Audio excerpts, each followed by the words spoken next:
大家好，歡迎嚟到雙職媽媽平台，我係 Yanni。今日想講講咧，其實就係個維他命 A 嘅。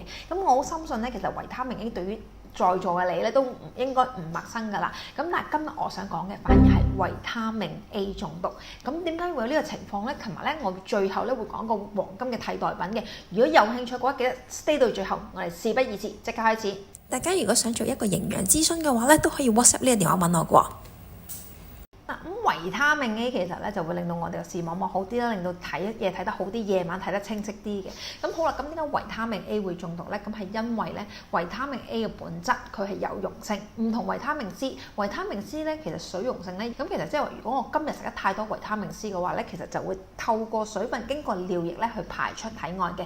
但係維他命 A 咧就不能夠啦，咁唔通你會有咩？咁唔會噶嘛。咁所以咧其實佢就會儲存喺你個肝臟裏邊。乜嘢係胡蘿蔔素咧？咁其實咧胡蘿蔔素咧就係前期嘅維他命 A， 咁喺我哋嘅身體咧先會轉化到做維他命 A 嘅。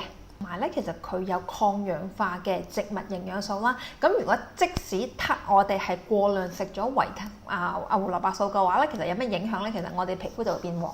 但係當你見到黃嘅時候咧，咁其實你就會少食噶啦，咁就會冇事。即係咁你少食咁，你慢慢退翻出嚟啫嘛。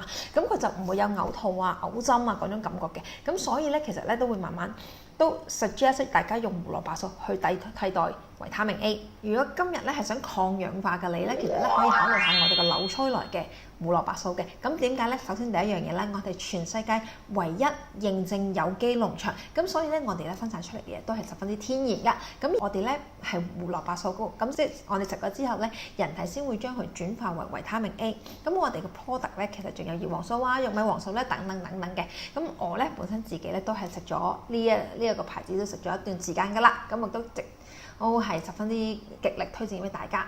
好啦，我今日嘅分享到呢度。如果大家咧係想做一個營養諮詢嘅話咧，都可以 WhatsApp 呢個電話問我嘅喎。我哋下次見，拜拜。